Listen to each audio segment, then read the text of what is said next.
The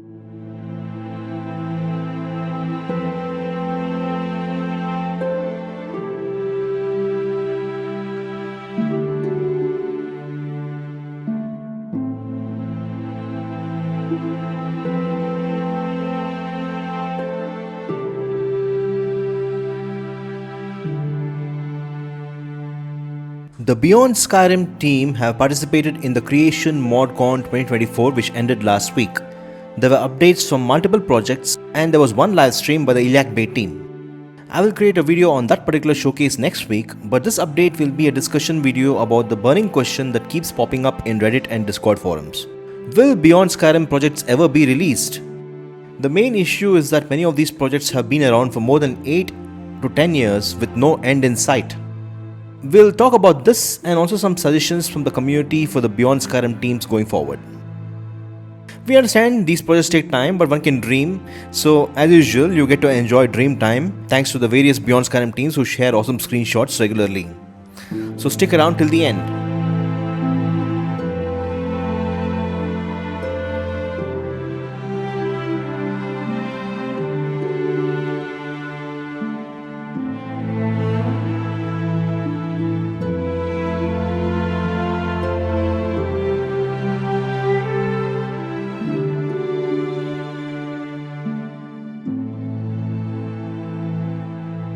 These are my current observations and predictions on each project. Beyond Skyrim Citadel has released one pre-release DLC, Bruma, back in 2017.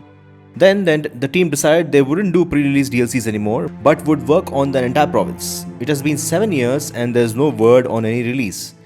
My estimate would be another 4 or 5 years of development as there are many counties to cover and so much work pending. I expect Citadel to be out sometime in 2028 or 2029, or maybe later. Beyond Skyrim Morrowind has no releases. They are working on a pre-release DLC called The New North, which may be out in 2025. The team started work on The New North back in 2018 and has taken more than 6 years to finish work on the islands above Varenfell. What about the entire province of Morrowind? Unfortunately, there is no answer to that. I fear, personally, that it may never get complete. Beyond Skyrim Atmora and Roscrea have had a change of leadership and had to do a lot of rework with very capable and talented developers joining and giving a clear direction to both of these projects. Atmora is in a concept art and asset creation stage, while Roscrea is in a far more advanced development state. I expect Roscrea to be released in say 3 or 4 years time. Beyond Skyrim Iliac Bay is working on a pre-release DLC called The Three Kingdoms with parts of Hammerfell and High Rock provinces. We're not clear when this pre-release DLC will be released. Other Beyond Skyrim projects like Argonia, Elsewhere and Valenwood will take time. Again, these are my readings on what is happening. Of course, I could be wrong on all of these, but the point is, by the end of 2024, we will still have Bruma as the only confirmed Beyond Skyrim release. Citadel and Roscrea teams recently shared a post where they say they are looking for dungeon and interior developers as they are shy on numbers. I understand people come and go with volunteer projects, but Beyond Skyrim is so popular among the Skyrim player and modder community. Their videos get hundreds and thousands of views and so many comments. Why is it then they are so short on numbers? Skyrim modding is extremely popular in 2024. I see more than 400 mods being released every week on Nexus.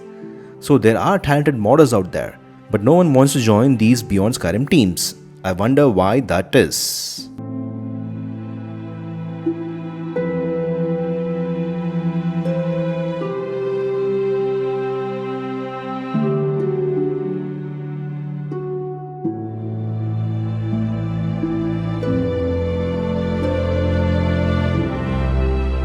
Yes, so the burning question, when are these projects coming out and when are these projects going to get released? That is the burning question from many in the community. We'll go over the community reaction and I will also leave the links of these threads in the description for you guys to read at leisure. So one big question that pops up all the time is why can't all Beyond Skyrim teams work on one project and release it? A developer responds saying that everyone works on what they want. Nobody can force teams to work on Citadel, for example. The answer does make sense, but I do wonder back in the days of 2014-2015 when Beyond Skyrim was formed, if the leadership team could have enforced the rules saying everyone will work on Citadel until we get it out, and then we move on to the next province. Maybe we would have had a Citadel release by now. It's hard to say, but nevertheless it's an interesting thought experiment. Next set of comments are all about the lack of releases from Beyond Skyrim. This person is curious about the software design methodology being used and why there is not even a single release after 7 years. You can pause the video and read this message. The next message is from a person who's been developing software for 30 plus years, and his points are valid. Once a project goes on for more than 5 years with no release in sight, then people leave, new people join. There may be complete overhauls of stuff because the new developers don't like what the old developers did. It is a vortex of eternal development that is a dangerous path being taken by the Beyond Skyrim teams. This is an interesting comment where a person wants to fund the Beyond Skyrim team. What if a billionaire throws a few millions to be used by the Citadel team? Does the billionaire expect all team members to quit their stable jobs and work full-time on this? People leave, join and rejoin, and how will the payments be made? So this idea is interesting, but it's a non-starter. The next discussion is about the New North pre-release DLC of Morrowind. Given that it's been 6 years since development began, this person wanted to know what was happening. One developer from the Morrowind team said that the project was dead in mid-2023 and some developers had to revive it. As you can see, many people are shocked about this news, and the dev further states that they can't talk about why the project was dead. This unfortunately can happen in long-drawn projects. People leave, people join, new people join, egos clash, people in the same team can't work with each other. It happens. This is the reality in large modding projects and projects in general. My only issue is that the community was kept in the dark. I wish the Morrowind developers could have communicated better during this challenging time. However, the Morrowind developers recently did confirm that the end is near, as seen in this post. So let's all send some positive energy to the Beyond Skyrim Morrowind teams to ensure that we have a release in 2025. The next burning question is, why not split a large project into smaller chunks and create shorter windows for releases? So many posts about this. For the Cyrodiil team who released Bruma back in 2017, Korol and the surrounding region could have been the next release. And then after that, Anvil and the Gold Coast could have been released. Don't you guys think this would have been a far more sensible strategy than shooting for a giant monolithic release that will take 10 or more years? Some people say that you can't create a lot of interesting storylines in just one county. My response to them is that just take a look at Project Tamriel's upcoming Anvil release. They have a whopping 7 factions with quest lines that take place in Anvil and the Gold Coast region. Can the Cyrodiil team take this approach? They can have one county released every 3 years or maybe 4 years. That way the team is motivated and players can report issues, and which may be avoided when future counties are released. It's a win-win for everybody. I don't understand the reason to shun individual county releases after Bruma. I understand Skyrim modding is more complex with voiceover, scripting, AI packages, NPC schedules compared to Morrowind modding.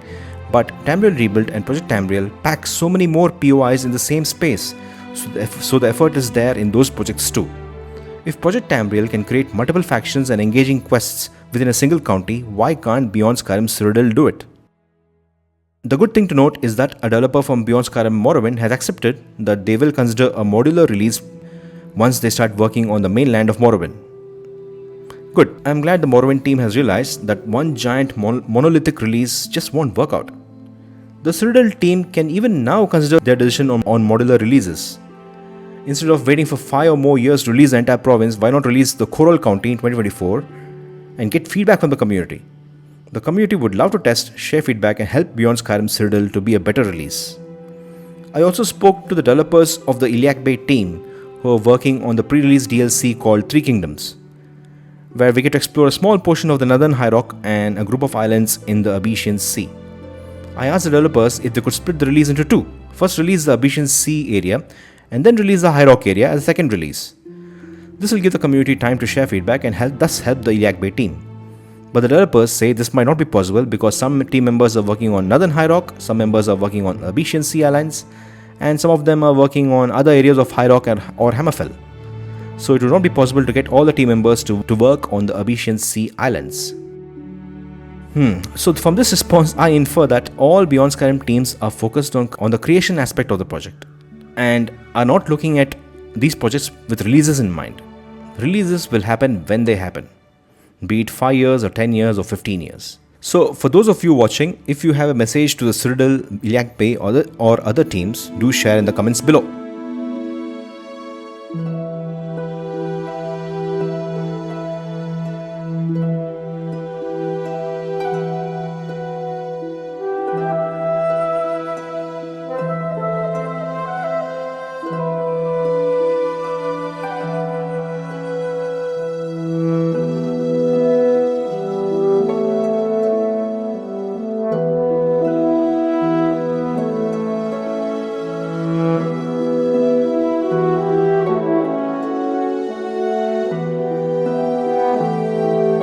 This is purely my observation and suggestion.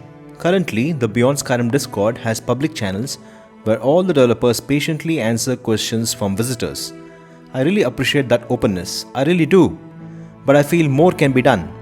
Can all the Beyond Skyrim teams switch to open source mod development or open development? Currently, all the documents related to the projects like Beyond Skyrim Cyrodiil, the New North, the Three Kingdoms, Roscrea, Atmora, and others are internal to the team, because the community does not have access to these design documents, faction and quest documentation. Can this change? Why is the community barred from viewing these documents? People who don't care about spoiling stories for themselves would love to read up and share feedback with the team. That way, writers and developers get regular feedback from the community and improve on their work. Let's take a look at Tamriel Rebuilt. I can fire up the wiki and read about House Indoril faction, which is part of an upcoming release. I can see what the faction is about, I can read up on the quest lines and more. Why can't Beyond Skyrim teams share project documents with the community just like Tamriel Rebuilt? Next, I have observed that modern teams like Tamriel Rebuilt and Project Tamriel create beautiful maps of the entire province they are working on and maps of individual releases. And they also share these maps with the community. I do know that Beyond Skyrim teams have these grid maps developed, yet nothing is shared with the community. It is internal. Why is that? Why can't the community pore over your maps and ask questions and offer feedback? Next, can all private and internal Discord channels become public? Let the community truly observe and understand what is happening with each project. Also, developers who behave one way in an internal channel may behave another way in a public channel. Beyond Skyrim is a group of volunteer projects for fans made by fans. No one is driven by money or profit here. That is the beauty of all of this. Open development is all about willingness to share your ideas, and with open development, every idea is out there for the community to pick on.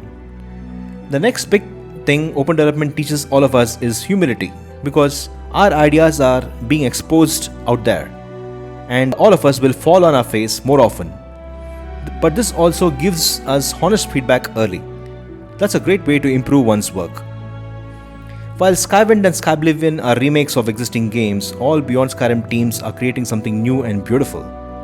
Open development can help all of you immensely. So Beyond Skyrim teams, why not embrace open development? Why not accept the full support of the community? What is the issue here? I also feel working in an open manner may lead to more developers signing up to work for you compared to being a closed shop. As said earlier, all of this is my observation and suggestion. If any developer is watching, I just want to say that I appreciate all of you and my respect for you guys will always be there. Please do take this as constructive feedback. The community, if you guys are watching, I would love to read your thoughts on this too. Do chime in your thoughts in the comments and I'd love to read them all.